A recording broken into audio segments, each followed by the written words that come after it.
Where do you want to start, cousin? Okay, I want to start with your first job that you ever had. Go through your work history.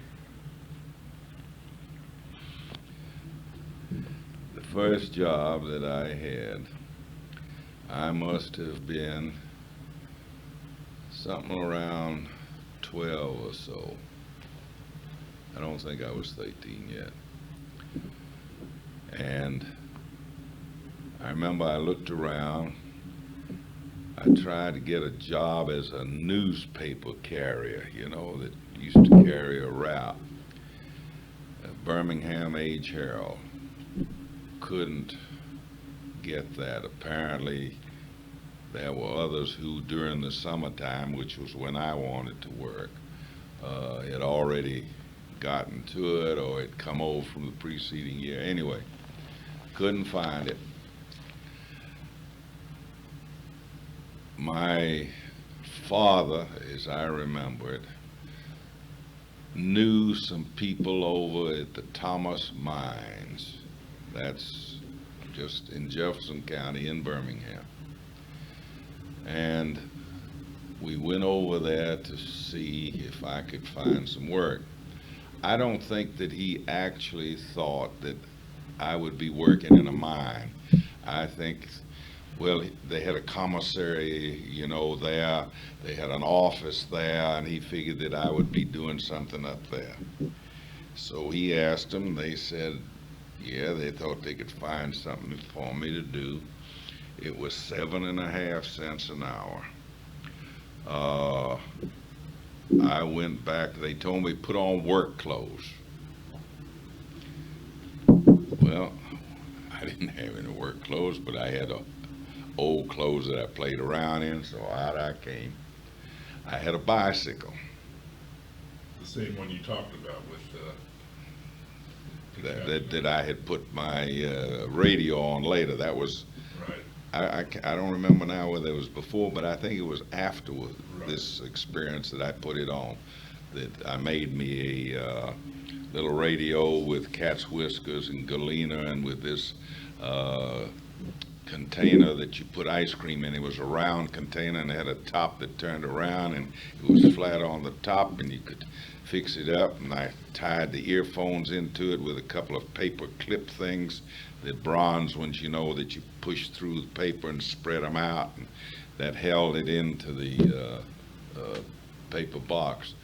And I made that's what I made the radio thing. But anyway, so I go out there and they say it was, if I remember correctly, it was dark when I got out there because it was bright and early, and I have the impression it was like 6 or 7 o'clock shift, bright and early there. Anyway, I get out there and they said, yeah, go with this man, and this man was one of the miners. He was the crew leader, as I remember. But be that as it is, we walk over there and we go to where the shaft is and get on the elevator and down we go. With me, this is a real experience. I'm enjoying it. I don't know what the hell I'm getting into, but I found out before too long. I wound up being what they call a breaker boy and one who go for it, a gopher. Right. When they needed any kind of water. I remember I used to have to drag that water, and those damn things were narrow, and you couldn't stand up. After a while, you could walk in the chambers, and then after you got to it, why, then it came down where it was narrow. It was, I guess 2.5, 3 feet tall, The seam. the seam, and then you started sliding and you're dragging the water can along with you, and you get to where they're working. They've dug out, and sometimes they've dug a chamber, and sometimes they're still just that. And I think I got part of my claustrophobia from that damn thing. But anyway, the carbide, I remember they would have beside pickaxes, they would have these crowbars that they use there, and all kinds of tools that I had to go dragging, or that they had left somewhere, or go up on the surface and then come back down again. But going up on the surface, though, they were particular about who was riding the elevator and how many times the elevator went up and down. Because I guess they were figuring the cost of electricity or whatever it was, and we had to sort of time it so that when I had to go up, that the elevator was going up, or some other reason it was going except for me. And there were several boys there, all of them kids my age, none of us was 16, who were down there, and we divided off with different crews, because it wasn't just one seam, but it was several seams underneath there. And I worked during a summer. Well, I'm trying to figure, I believe it was 2 summers that I worked at it. The second summer, I remember having problems with my dad. He wasn't at all happy about it. But I worked, and I got my pay. They paid every 2 weeks. And at the end of the 2 weeks, you would go by the commissary where the pay window was, because the office was right next to it, and they paid us in scrip. I thought I was going to get paid money, and I wind up getting paid in scrip. And the scrip you can spend at the company store. But the trouble is, the company store, the prices were out of this world, and they didn't have anything that I wanted there. I wanted money. I didn't want to buy something at the company store. And I found out there that when they paid us off and we got in the payroll line, we got our money. So there was the installment collector for the insurance company, the installment collector for the clothing company, the installment collector for the furniture company, whatever. Everything was installment. They'd be lined up, and as we came away from the payroll window, we were paying them. Now they would give us 90 cents on the dollar for scrip. And I learned from the others there that what they did, because they couldn't use the scrip either, they would cash it in with the company, and I understood that they would get 95 cents and the company would get 5 cents. So they would, by giving us 90 cents for the scrip, made 5 cents on it right quick, and the company made 5 cents on it. So if I was getting 7.5 cents, I never could quite figure out how much it actually amounted to, because it wasn't 7.5 cents. Right. As I remember it, we at that time worked 10-hour shifts. That's why my dad didn't like it, because I was there bright and early in the morning, and I'd get through coming home late. Now, one thing that they did have that Thomas Mine was better than some mines is that when we came up and out, they had a place there where we could shower to get the coal dust off of us, because otherwise, well, I remember my mother got after me a couple of times because I didn't wash myself too good, and she said I had had dirt on me, and she said, "You're just as black as the night is out there," and she wasn't happy with it at all. I suspect that if I'd have listened to her, I wouldn't have worked more than that first week or 2 weeks at the most. But that was the experience I had. I worked with the Thomas Mine, and I guess I could have continued working through my high school years there. But my recollection was that instead of, I believe it was after 2 years in the summertime, I had begun to work in downtown Birmingham in one of these installment houses. They besides selling furniture, they sold spreads, pillowcases, all this other stuff on installment, 50 cents down, 50 cents a week. I remember the amount was very, very low. I never could figure out how you could turn around and sell it and finally get your money. But I guess the markup was so good that they were able to do it. I worked at this place right across the street from Sokol Brothers Furniture Company. They were a big furniture outfit there. And my job was, they figured I didn't know enough about it to sell, but my job was to hold the customer. In other words, customer came in, can I show you something? They wanted to see whatever they wanted to see. I would take them over there, and they would ask me questions, and as I remember, I didn't know enough about it, except if I looked at the tag, I could tell what the price was, or if I looked at the tag on the blanket or the pillowcase or the spread or whatever, I could read that, and I would hold them, and then if they'd want to know something else, I'd tell them, wait a minute. I'd go back and I'd find somebody. Sometimes it'd be one of the regular salesmen. If I couldn't get a salesman, I thought we had to get somebody to talk to them, do better than I could do. I'd get one of the people who were behind there, either, I guess you'd call them bookkeepers, who used to receive the payments, because on the weekend, on Saturday, that was a big day at that time. As a matter of fact, if I'm not mistaken, I started coming in some on Fridays after school, and because they would stay open then, because some people got paid on Fridays, but most people got paid on Saturdays. And Saturday morning would be a little quiet, and then it'd start picking up, and that Saturday afternoon, everybody was coming in. Primarily poor white people, poor blacks, who were buying things on the installment plan, probably paying 2-3 times the price that they would have gotten it at a department store, but they didn't have any other credit.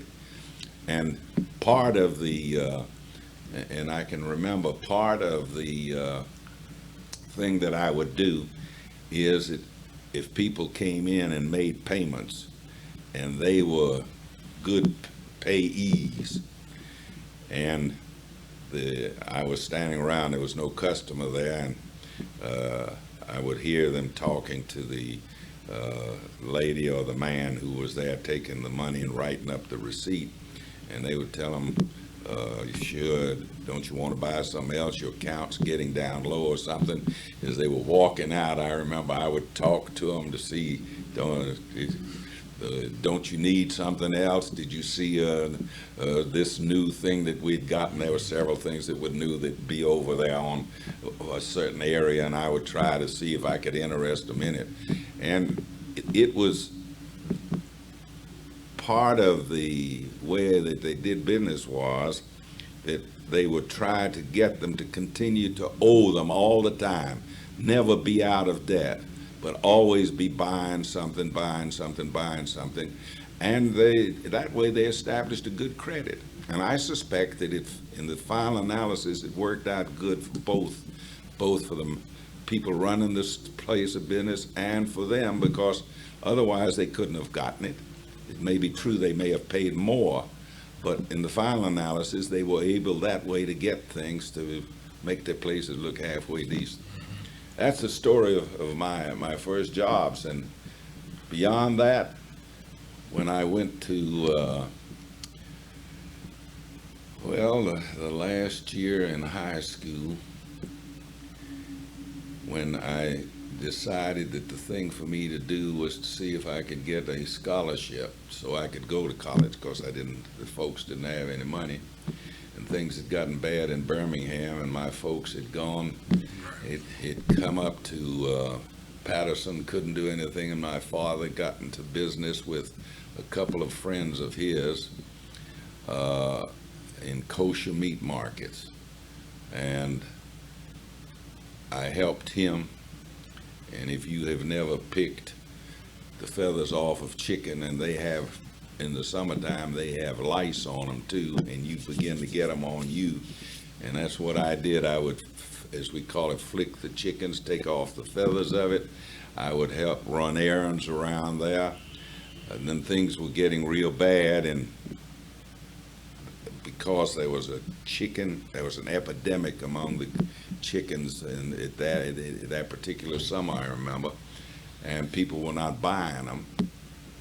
My father wasn't buying them either because he didn't know whether they were good or bad, and that cut down on his business. I went to work for a hardware store down the street as a delivery boy. And now I was making big money then. I was working after school, and I was working on Saturday, and I got $7. And it was an unusual name, Coin and Coin was the name of it. What made a recollection that I have is that he was showing me how to make keys on a machine there. That you put the key here and the blank here, and then you push it up against it, and it cuts into it. And I said, now, that's a real Mahariki. And he leaned over and says, are you Jewish? I said, sure. We didn't know it. Here, my name is Joe Jacobs, and these guys don't know that I'm Jewish. And up until that time, they had been talking in Yiddish among each other, apparently figuring that I didn't know what it was. I don't remember saying anything that they shouldn't have said.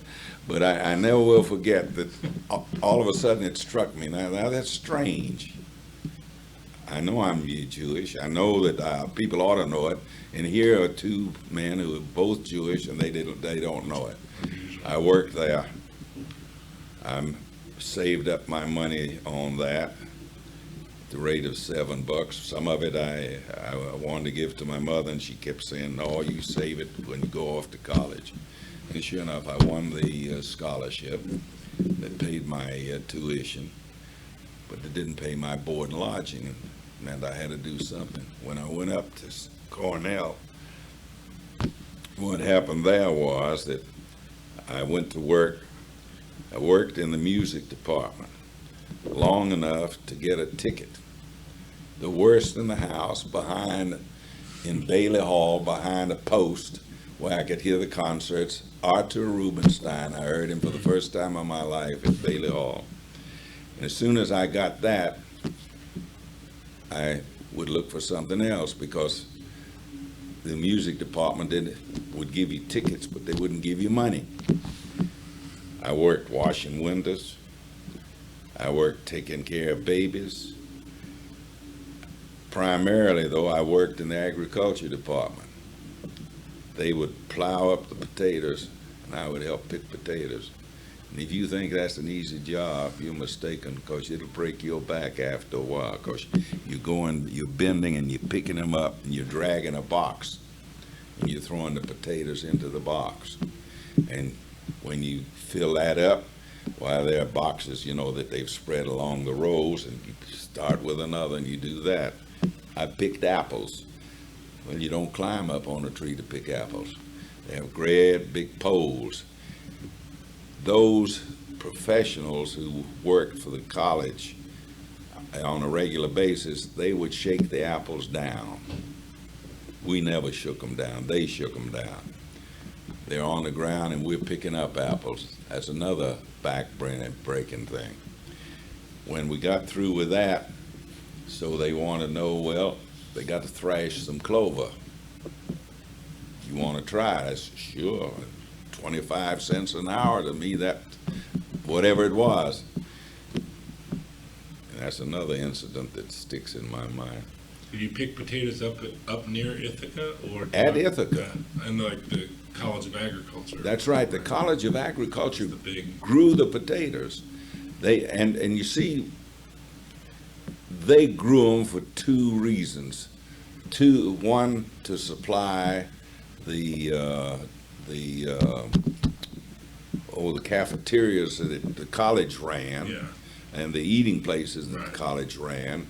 And they also had places where they were experimenting with potatoes for whatever the things were that they did. They experimented with all kinds of things. As a matter of fact, Cornell had one of the finest ag schools that there was, because Cornell was one of those things that was state supported, was privately supported, and I think there was one other thing. Was a tripod thing where it enabled them to do a number of things that other schools couldn't do. So I said, okay, we'll thrash clover, and I go without gloves or anything else. It takes me about 15 minutes. And I've got blisters on my hands, and those blisters are breaking, and my hands are getting bloody. And those guys, they thought it was the funniest damn thing in the world. Here, this city slicker, comes to college, and he's going to thrash clover, and they're wearing gloves, and they've got bunions on their hands, and they're used to it. And that pitchfork kept getting heavier and heavier and heavier, and I was determined that I was going to stick it out. I didn't give a damn what happened. But I want you to know that the next day I couldn't work. My hands were swollen. I couldn't hold a pencil in my hand either. I was just a damn fool. And that was almost the end of my career, except I didn't come the following day. But the day after that, I came, and my hands are all bandaged up. I've put stuff on them. The guys was sorry for me. They'd already had the joke. They were sorry. The joke. They were sorry. So what they had me do was, there were some chores around the barn there where they had a lot of cows and things to do where I could handle it and it wouldn't be hard on me. And until my hands began to heal up, they shifted me over to that. But I found out that I wasn't cut out for that. Oh, I remember there was a guy who had a falling out with his gal, and he was an upperclassman. I think he was a senior, and he kept saying that he was going to kill himself. He was going to do this. He was going to that. So his family apparently got worried. They got a hold of whatever the department is at the university that sees about jobs, and they said that they wanted somebody who would stay with him just to keep an eye on him and help him along. Apparently they had all kinds of money because he lived in a little apartment, and in a little apartment at those days, why, that was big stuff. And he was hung up on William Blake, the mystic, the poet. Sure. And I go over there, and he wants to know how come, and I tell him that they sent me over, and oh yeah, he says that's, and he started cussing his people, that they were trying to keep an eye on him, they were messing in his business and all that. But anyway, I heard more Blake than you can believe, and what I didn't hear, he kept reading the darn stuff. Well, he didn't read, he'd get me to read. But I lived real well because he was eating well. And of course, when I'm there and supper came, instead of me going on back to my place, he says, stay on. And we fixed supper and we ate stuff. And I don't mind telling you, the time that I was up there, by and large, I had a little old Sterno can in my room, several of them, that I used to use. My diet was potatoes. I had a whole corner full of potatoes with a newspaper underneath them because the land. I lived in a private house there because it was cheaper than the dorm was. And I put the paper underneath because the landlady would raise hell when I didn't. And one corner was the potatoes and the other corner was the apples. And that was my diet. I ate potatoes cooked, fried, mashed, broiled, you name it. Any way it was. Apples, the same thing. The time that I ate good was when a package came from home. My mother would send something that she'd cooked up and send it up to me. I ate real well. And I smile about it because I was sharing a room with a young man who was the same as I, started when I did and went on through. And his people were pretty well off, but he was as stingy as they make them. If I didn't have any money to spend, he didn't have to spend any money. I'm working, eating potatoes, he's helping me eat potatoes. I'm trading him, though, some potatoes for some of the stuff that he is able to buy. And I remember I used to get a quart of milk a day. I used to have a box of prunes around all the time. And I figured that takes care of me. I had apples, I had 4 major potatoes, foods. I had prunes, I had milk. That gave me all the stuff. He used to get a lot of fruit from his people. I would get some fruit. That's how I would trade him an apple for an orange or whatever it was. And that was pretty much the size of it. Can't remember. I can't believe that there were very many other students from working backgrounds at Cornell at that time. Not really, not really. And the reason I say that is because of all of the students. Well, to begin with, it's right after I started going, one of the fraternities got in touch with me to rush me. So when the guy said something about joining and I began to ask the questions, I said, ain't no chance. I said, I haven't got that kind of money. Come on. So sure enough, I go over there for one time, and they, throw a big shindig and a party. They do the rushies, or what do they call this? One rushies. Pledges or something. Yeah, the pledges, and to see if they could get people to pledge. One time, and then I told the guy that was trying to get me to come, I said, hey, there's not a chance. I haven't got that kind of money. So I was what they called an independent and didn't belong to any fraternity while I was up there. Those were rough days. In the summertime, I worked at a hotel on Long Beach, Long Island, with other college boys. They paid us $50 a month and food. We could keep our tips. They had cots in like a flat penthouse on top of the roof that had been built out there where we slept. And we were lined up in cots just like in a barracks, because there were a number of us young fellas there. And we switched around. We worked as so many days, I think it was a week, as a bellhop, so many days as a clerk behind the behind the desk, and then so many days what we call taking care of the guests. What was that? That was primarily when they played cards in the evening. We would see to it that they had the drinks that they wanted, the cigarettes and whatever. We were their errand boys for them. And that was on the basis of getting the tips. And what we did, we put all of our tips in a pool. And we trusted each other. And we'd exchange information as to which guest was good and which one was bad with the tips and so on. And we used to like to work at the card games, because they would come even though they were in the evenings, because that if somebody was a good winner, hell, he wouldn't mind giving us some extra money. And we made pretty good money. I think that during the summer I would make from $350 to $400. That is good money. And that was good money in those days, and that would be sufficient almost to take care of the food and the board.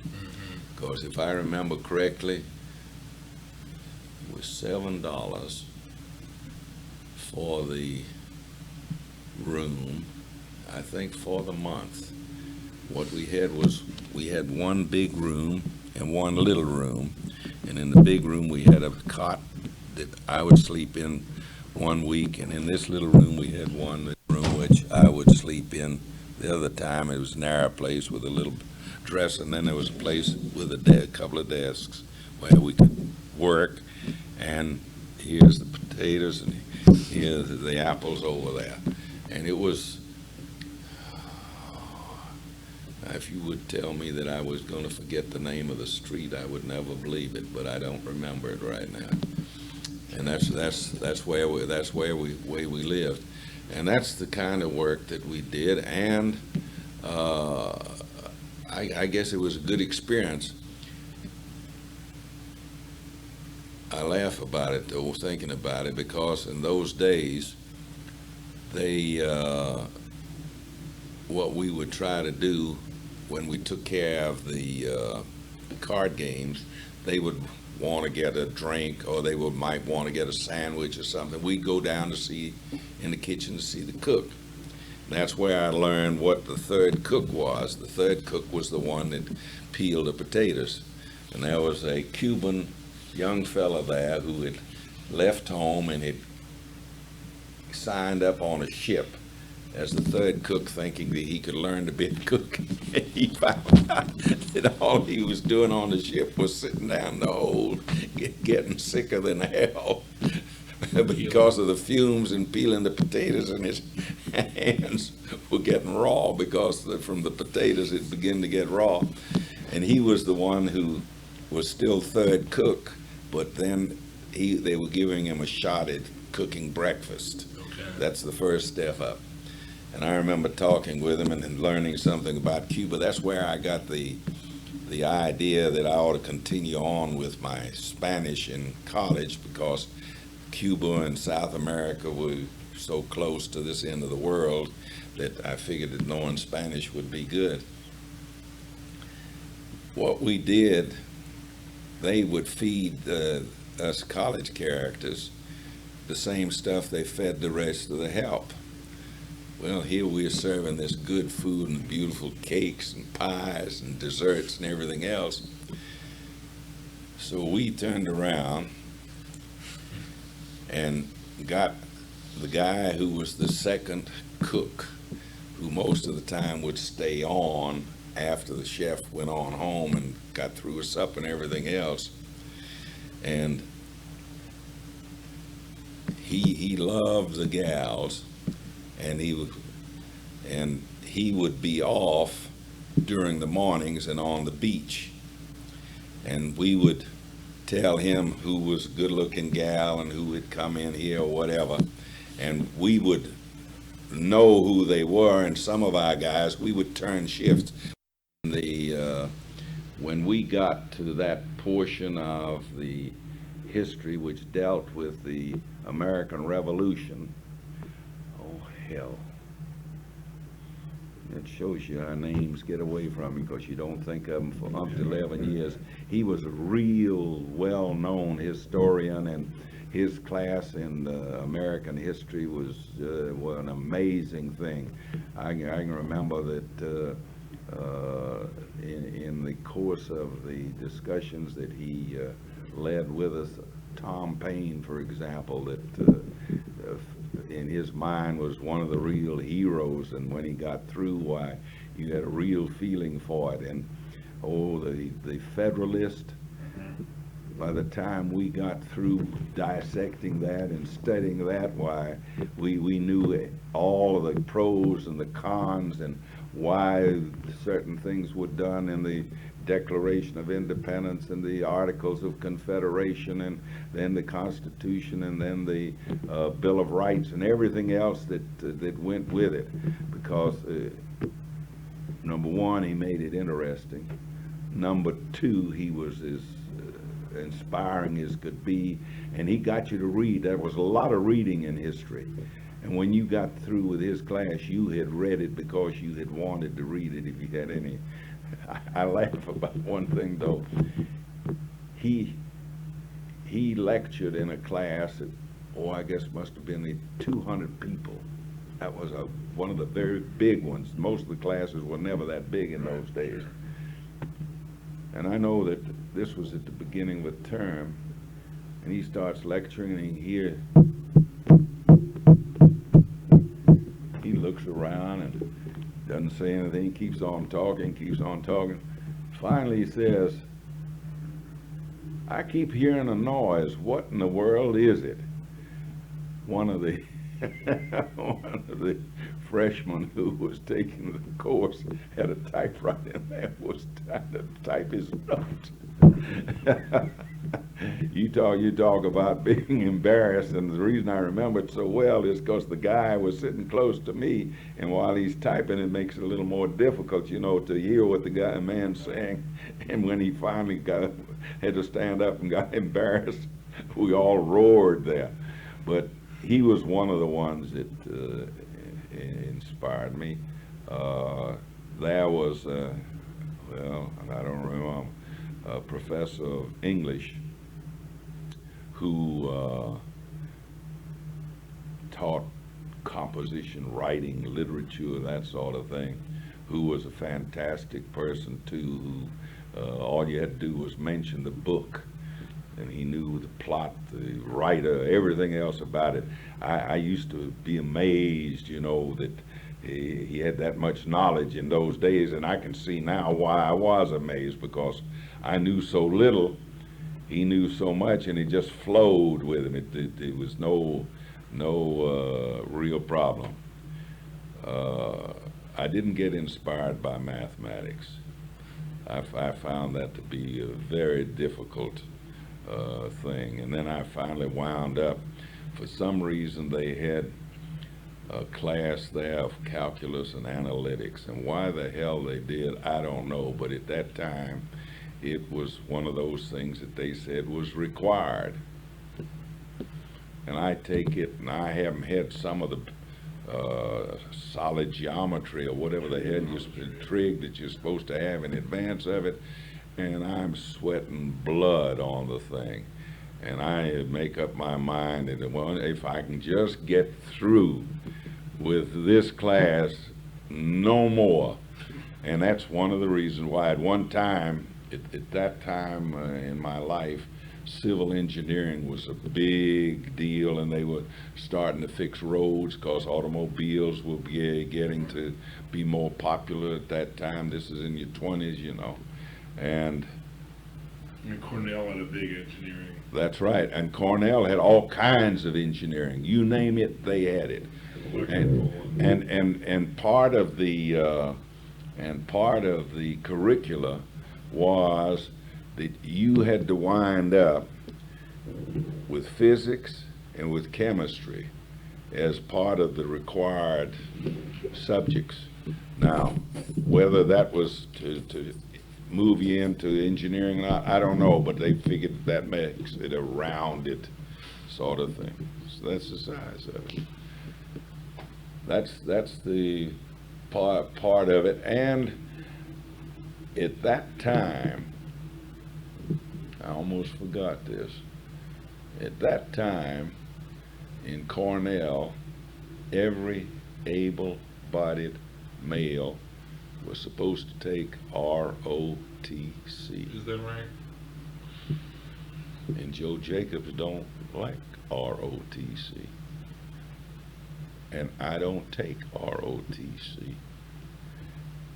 And at the end of each term, they call me in, the dean of men or whatever, his assistant or whoever, and doing all right, but how come you haven't taken ROTC? And I remember the last time I went in there, and he kept telling me, you keep putting it off, you're going to try to graduate without having it, and we're not going to let you graduate. Meantime, I've learned that the closer you get to it, the less they're going to push you, because they figure that if you're doing okay, particularly, they won't do it. And we had a group, and I can't remember the name of it now. The socialists were part of it, and we used to get together every so often with what you call, it's not banners, but like a picket sign, and we'd fix up on the sign, Cornell doesn't need the ROTC. Why do we have to go serve in the Army? Is is a liberal education. To have a liberal education, do you have to be a soldier, stuff like that on them. And then I remember one summer, and this was between working in on the island, and there's a week, 2 weeks on each end. There was a big demonstration at City College of New York against the ROTC, where they also were requiring her to do it, and as a result of which, and I think it was that year that they finally were able to knock it out of the university, and they knocked it out. But it was a number of years afterwards that in Cornell it became then an elective thing. But if they threw anybody out, I don't know it. I think that what they were doing was the threat they figured would work, and that would be the answer to it. And you were 2 years or 3 years at Cornell? 2. 2 years. That's right. And then in large measure, the reason that I did not go longer was because of the money. Because things had gotten bad with the family. And my dad was moving back this end of the world. They had moved to Atlanta. And while you were at Cornell? Yeah. And my mother had died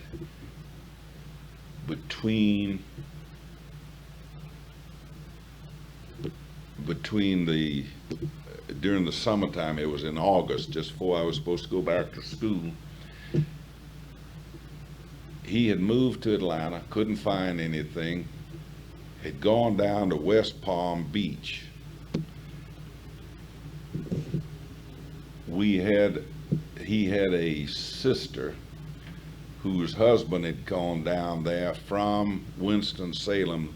The boom was on in Florida at that time. It hadn't broke yet. And he went down there, tried to see if he could find something to do. Couldn't really find anything. Went to work with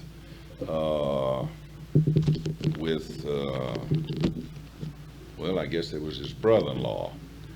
He was running a furniture store and appliance store, not electric appliances, because this is still early. They had refrigerators yet. Right. The electric ones would maybe just begin to come out, if then. Still ice boxes. Yeah, ice boxes. And he went to work there, and I came on down there between the work and going back to school. My mother, who had been sick, went to the hospital. They told her that it was something to do with her female reproductive organs, and they operated on her. And when they did, they said she was eaten up with cancer. She was a woman in her 40s. It was real shock to all of us. That plus all the rest of the things, and I decided I'm not going back. At first I took a furlough, I guess you'd call it, a leave on the scholarship, where it permitted me to come back and continue and have the full scholarship, but I didn't lose it. By the end of that year, things had gotten, the boom had begun to bust down there. We come on back to Atlanta. I come up here. I start looking around. I find out that if I complete a law degree in Cornell, that I have to take a bar exam here. If I go to the night law school, I don't have to take the bar exam. So we chew at it, we figure, what should we do? I at that time was going with my wife, who I had met down in West Palm Beach. Not Temele, but Harris's mother. And we talked. I talked with her family. I talked with my family. Finally came to the conclusion that if Dad was coming here, we were going to settle in Atlanta, that I would come up here. I would go to the night law school. I would work during the day. And when I graduated, I'm ready to practice law. In the meantime, I'm learning people who are here. They had a Workman Circle branch here. They had one down in West Palm Beach at the time too. The one here in Atlanta was the biggest in the South, the most active and everything else. We figured that gives me at least a push and a start.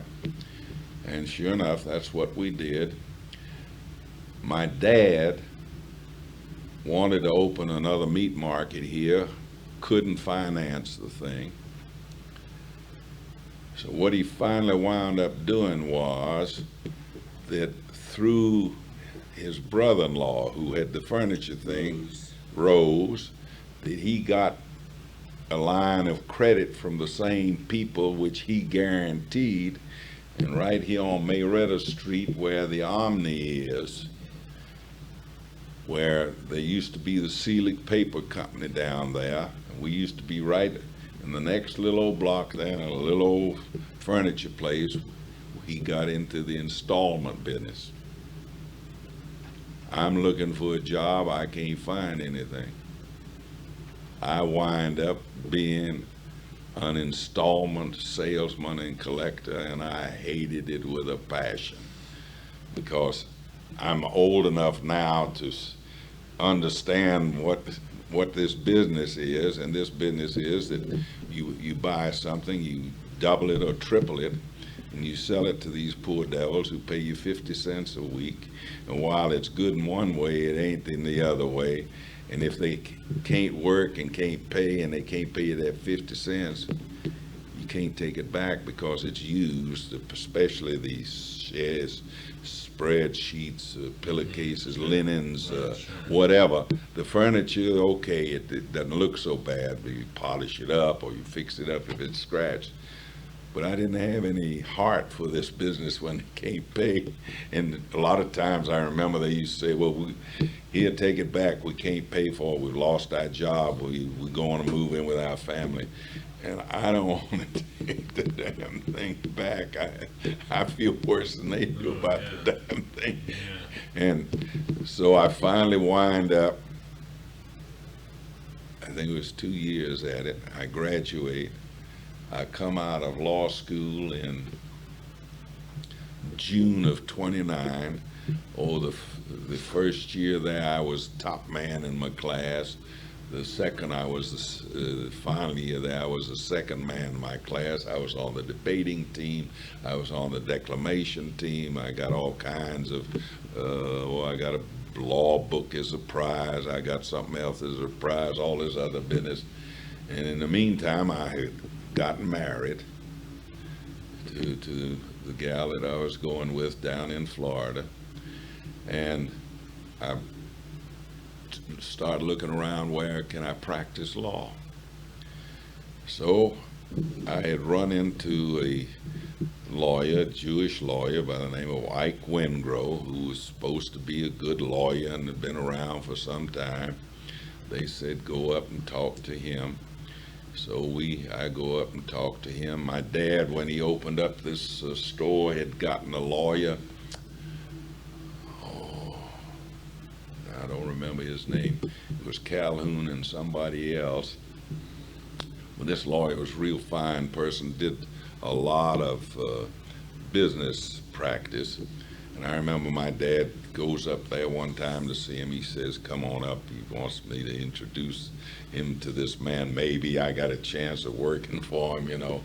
And my dad asked him, well, what do you think of him practicing law? And I never will forget, he says to him, well, there's one thing about the practice of law. If you want to work, and you do work, you can make a living at it. But he says, and I'm paraphrasing his words. Most lawyers, though, you can't get out and advertise for clients. You can't go knocking on doors. So he says they sit in the office and wait for people to come. And while they're waiting, they get lazy.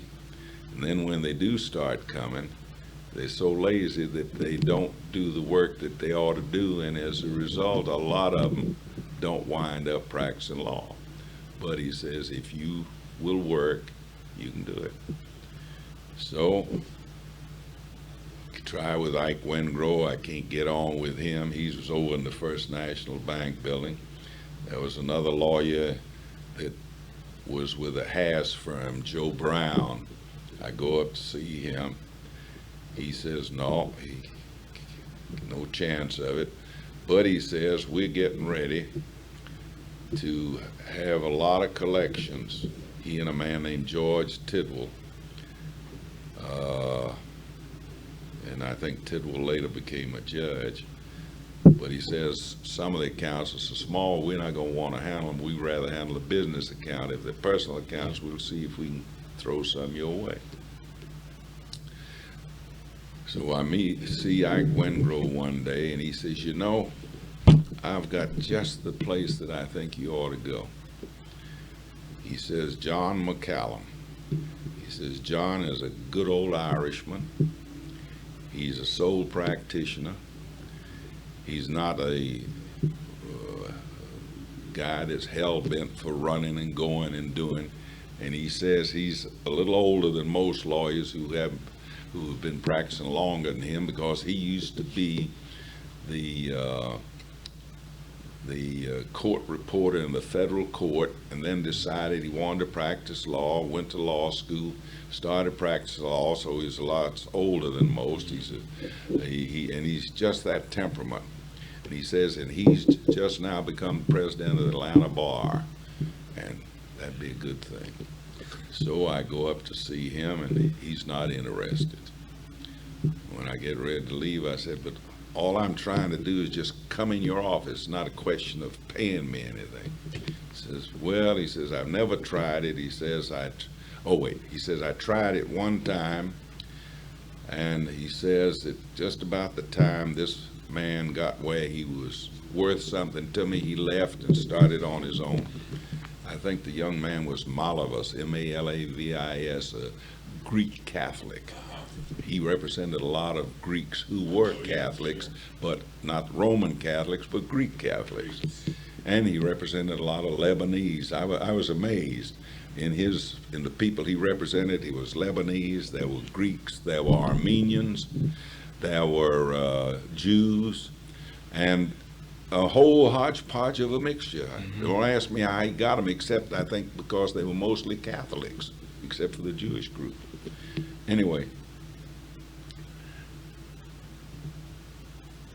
I keep looking, I can't find anything. I finally go up to see him again. And apparently at that time he says, well, let's try it. Because apparently he'd gotten used to this young man running titles for him. I did not know it at that time, though. And titles are boring as hell to run in detail. And he did a fair amount of real estate practice.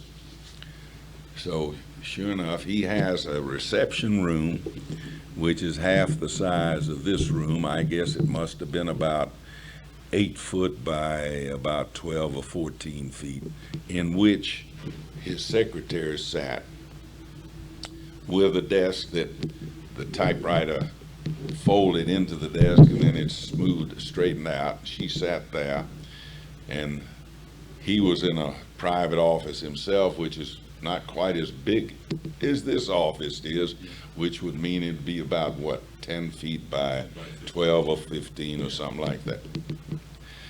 And we arranged for me to have a little table that's about 30 inches by about 18 inches right next to her desk, and with a chair in front of it that I can sit and work at.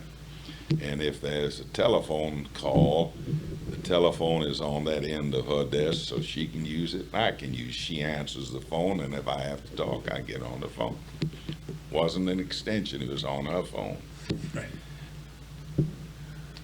And the arrangement was that whatever work he gave me to do, we would arrange what the fee would be. Any work that I got that I handled primarily myself, he would get 1/3. I got 2/3. That meant that if I made a $10 fee, and those were big fees, he got $3.33. And that's the basis on which I went to work with him. First thing he wanted me to do was run titles, and I found out what they were, and I learned how to run titles, and it was the bane of my existence. But at least each time I ran a title, I got $10. Each time I ran a title, I got $10. And I did not have to share that with him because it was $10 to me. But in order to make a living on Saturdays, I arranged to go to work for a member of the Workman's Circle, whom I had gotten to know, a man named Nathan Stoller, an immigrant who came here. He was on Forest Avenue, which is the street now that Ralph McGill. the Ralph McGill, and in Butler Street. Butler Street would, Right. if you continued to run, ran into his store, and on the right-hand side of him was Max Kramer, another Workman's Circle member who had a little grocery store. He had a little grocery store, and a man named Smith right next to him. 3 good Jewish grocers. 2 of them belonged to the Workman's Circle. And then right across the street from where Smith was another grocer, Jewish man, I don't remember his name. And then on the other corner was a Greek grocery store. That was like a little mall, except there was regular streets there. And if you went down there on Saturdays, and just up the street, about 250 feet, was a man named Schaefer, another Jewish man who ran a grocery store. Now, he had a big grocery store already. He was about twice the size of these other guys, and the competition was the keenest you ever saw in your life.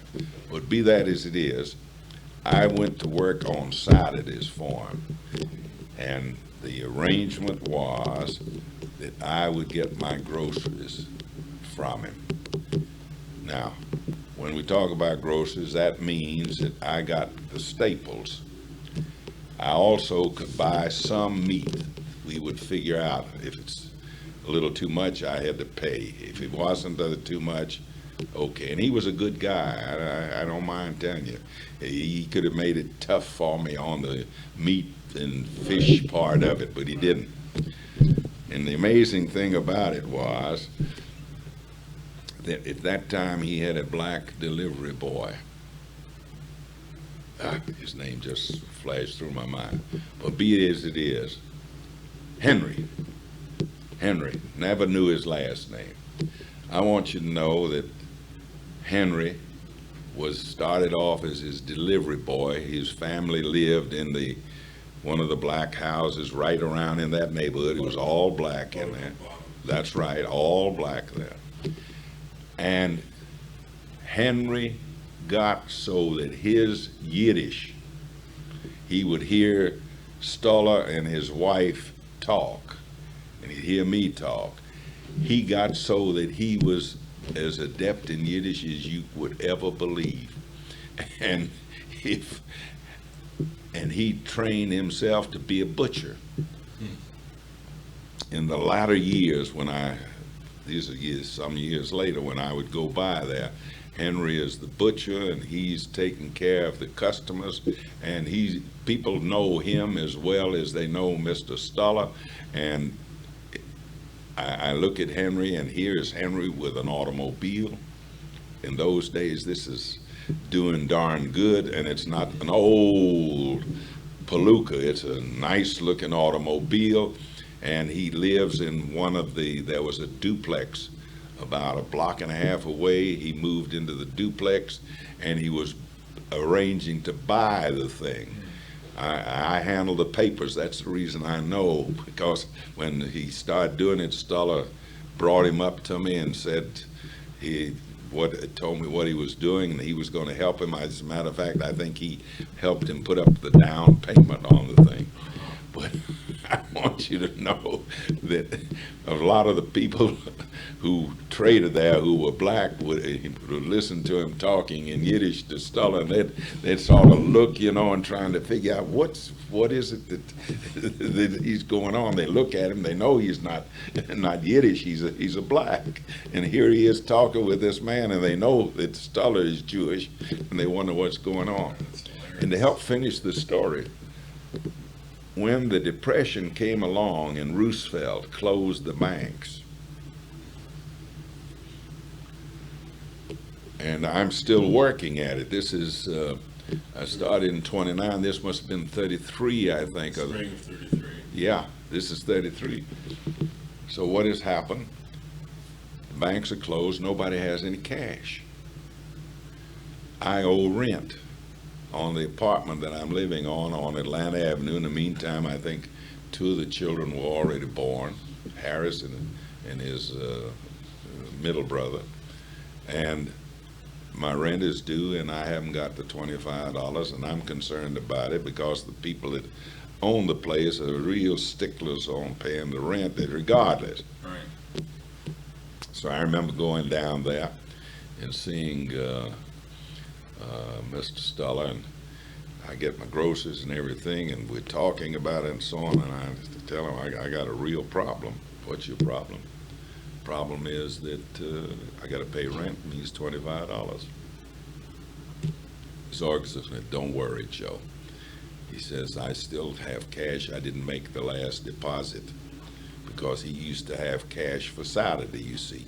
On Mondays when he made the deposit. If it was things were real good, he might make another deposit during the week. Hadn't made his deposit.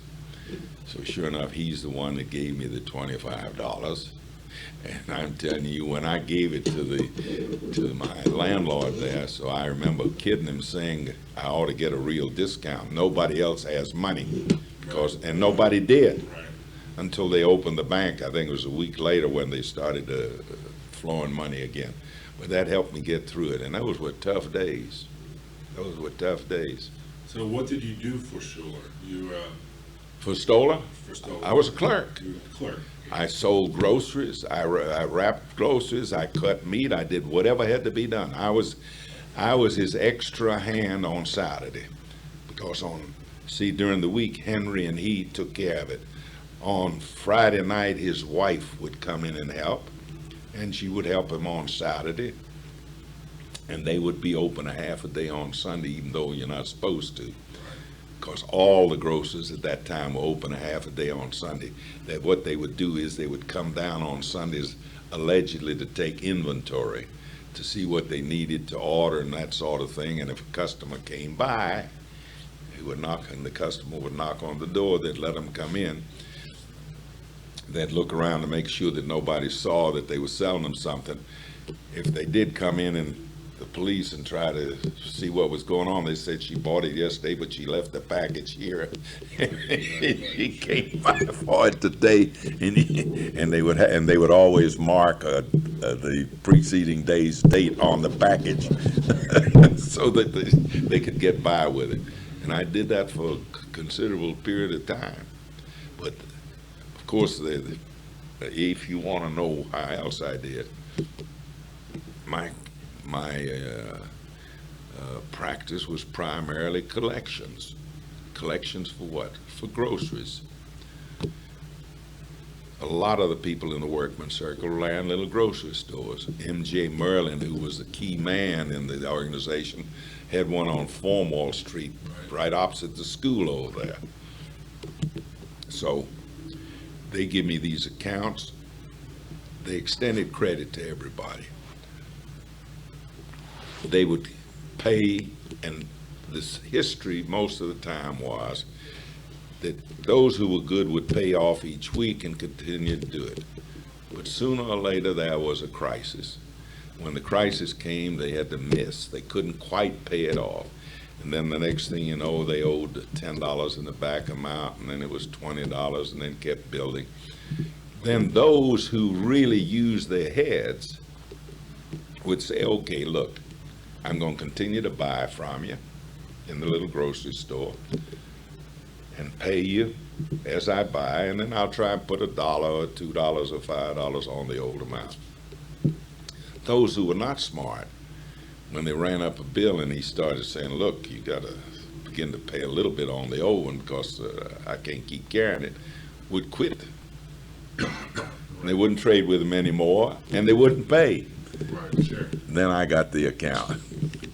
That's a thankless task. 34, 35, I suspect it was, when Zaritsky and Dubinsky came down here. Dubinsky coming in first and Zaritsky coming immediately after that. As a matter of fact, I think it was after the first time that Dubinsky came here that Zaritsky came down here with him. And then he began working on the Hatter's plant, because at that time there were four Hatter's plants. Saul Klinberg was here in Atlanta. That was a big dress shop that had about 400 people. And that's when I got involved in the trade union movement here. And Although you've been with the textile workers already during 34. not with the textile workers in the 34, due to the 34 strike, and through the Forward, and through Jack Rich, and through, what's his name, through Zaritsky. Because, well, you see, my father came out of this same group of revolutionaries. He knew Dubinsky, he knew Zaritsky, he knew Belsky. I'm trying to. Of the Hatters, Yeah, there was a Zuckerman. There was who preceded Dubinsky and the garment workers. He knew him real well too. I'm going to have to think these names again, because these were the people who were also active in the workman's circle. And when he was down here, but not a member of the union down here, he was a member of the meat cutters union when he was in New York, and he kept his membership down here. In all the bad times, by the way, he always paid his dues. So that when he finally retired, they gave him a life membership. And of course, before he retired, he had a big fight with the Birmingham business agent. They wanted to throw him out. They filed charges against him. He went through the charges. When he appealed it to the International kicked the charges out on him. You know, it was a political deal. Right. He's survived the guy who was the business agent there, and when he finally retired, they gave him a gold membership card, which my stepsister has. And he was proud of that, as if you'd given him $1 billion, you know. And he was the picket for when he retired and went to Florida. So that he next thing he did, he went to see the butcher's local down there. What was his name? Fellow with a P. It's a funny name. It's I keep thinking Papandreas, but he was not Papandreas. Greek. A Greek. This was a Yiddish guy with the names with a P, a Yiddish German, and he was having problems keeping pickets on his picket lines. All he had to do was call up Morris. And he'd go down because he wasn't doing anything. He was retired and he'd carry the picket line. He, not only that, but in the Miami Herald, do you remember when they had the strike down there? Everybody thought he was a printer. They didn't know him because he was always on the damn picket line picketing for him. And as far as taking a dime for it, he wouldn't take a dime for it. Right. In the meantime, he was good with his hands. When the Workman's Circle bought a building down in Florida as a lyceum where they were going to hold their meetings, he and another man turned around and rewired, replumbed, rebuilt wherever it needed to be done, that whole structure that they did there. And I can remember my stepmother used to get after him about at his age, crawling under the building there, you know, running the wires and the plumbing and all this other crap around there. But he was fantastic in terms of using his hands. Oh, yeah. They used to kid him though when he got to where he couldn't handle something. He'd say, "Well, if I just had the right tools, I could do it." So whenever anything happened and he was working at it, they would keep kidding him. If you got the right tools, you know. Right. As a matter of fact, my kid's sister was married in the Workman Circle Lyceum when she got married in Miami. In Miami, that's the one that they built that, not the one here. And the one, of course, is right there. You know where the juvenile court is? Yeah, right, on Capitol Avenue. Yeah, well, it was on the corner of Fulton and Capitol Avenue. As a matter of fact, I had a couple of pictures that I talked on this last conference we had on the, I think it was the 61st anniversary of the Southern Region, the 90th anniversary of the Workman Circle, about the history of the Southern Region. And I had accumulating a number of pictures, including this picture of the Schuller bus with the kids sitting in it and some of the parents standing in the front of it. It has the old pneumatic tires on it Yeah. with the holes that you can see through. That's on the wheel that well, those tires you didn't puncture. Right. They were followed by a tire which had a tube in and which you could puncture, but which you did not take the wheel off, but you took the tire off with the irons. And that was right on the corner of Fulton and Capitol, which is opposite where the Ramada is, right in at that area there.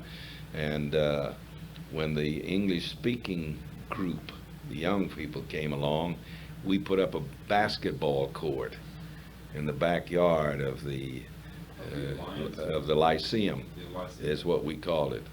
Because I've seen, somebody showed me a photograph of a team called the Aronians. Yeah. I think that was out of the Alliance. Yeah, that came out of the Alliance, which was 3 blocks back this Right. way. And they're over there closer to Memorial Drive on Capitol Avenue. And that's where one of the Merlins, there was 7 of them, 7 brothers here, and a couple of sisters. They ranged all the way from a Merlin who was a commie, a Morris Merlin, Mitchell Merlin, who was a good socialist, and what was it? Max Merlin, who ran the only kosher restaurant, the only kosher deli at that time, and sold these religious articles. You know, the talit, the yarmulke, the finger, you know, that they use in reading the Torah, the goblets, the mezuzahs. If you didn't buy a mezuzah from him, you didn't buy it in this town. And he was right there opposite where the Alliance was. And as a matter of fact, I have one of the old pictures that we have is of the English-speaking group in the Alliance. And that's an oldie too. And that was the place where we had a meeting when Hitler first came along, and we were talking about boycotting the Germans. And I was there talking for the Workman Circle. And in the course of my talk, I said that we not only ought to boycott them, but we ought to boycott the communists for what they were doing to the Jewish people and for what they were doing to dissenters. And some of my commie friends who were sitting in the audience there gave me the boos. And afterwards, while they were arguing with me, raising hell and everything else, and among them was this Merlin, this Morris Merlin. He later on migrated down to Florida. Then there was a David Merlin who ran a wholesale grocery or a block up this way where the state, Georgia State is now. He had a grocery On Decatur Street. on Decatur Street, a wholesale grocery where he sold to other grocery stores and then delivered. And they still have a place. Well, he is gone. Dave Merlin is gone. His son Louis Merlin, who succeeded him, is gone. And his grandsons are now running it. It's Merlin's, I think they call it supply company now, Institutional Grocers. Okay. You'll see a truck running around this Yeah. town that has that on it. And this is what, that makes it 1, 2, 3, this is the 4th generation of the Merlin family. And at one time, they were the big family here. Just like there's an Oberdorfer family. They used to have a lot of people here. There was, what was the insurance man? There was an insurance man here. Don. Yeah, Don Oberdorfer, but his well, this must be his his granddaughter, who is Carolyn Oberdorfer, who's active in some Sandy Springs organizations up there now. But then there was another one who was in the insurance business. Oh, shoot. They used to carry insurance, not Oberdorfer, but there was another Jewish man who was a big family here. In other words, well, just like the Baum family, that's part of what Norma's family comes from, is the Baum. Her mother was a Baum. He was one of the first people in insurance in this town, and got to know everybody that way. And he had, how many daughters? I think they were all daughters. I don't know whether he had a son. He must have had 6 or 7 daughters. And everybody knew him. And when he was around, he was a great big man. They remind me of John Wesley Dobbs, if you remember. He was a great big fella, weighed 300 pounds, big voice, everything else. Well, he was the same way in the community. And if he was in the synagogue, you knew it. You knew it. He was there, you know, and he was everywhere. He was a real mocker, as we call it. Fantastic character. And he was part of the hierarchy around here. I'm trying to remember what was the name, because there was 2 brothers, and one of them, the last one, I think, died within recent time. Can't think of their names now. It'll come to me. It's funny how you don't think of names and they get away from you, and then all of a sudden, Flash. it comes.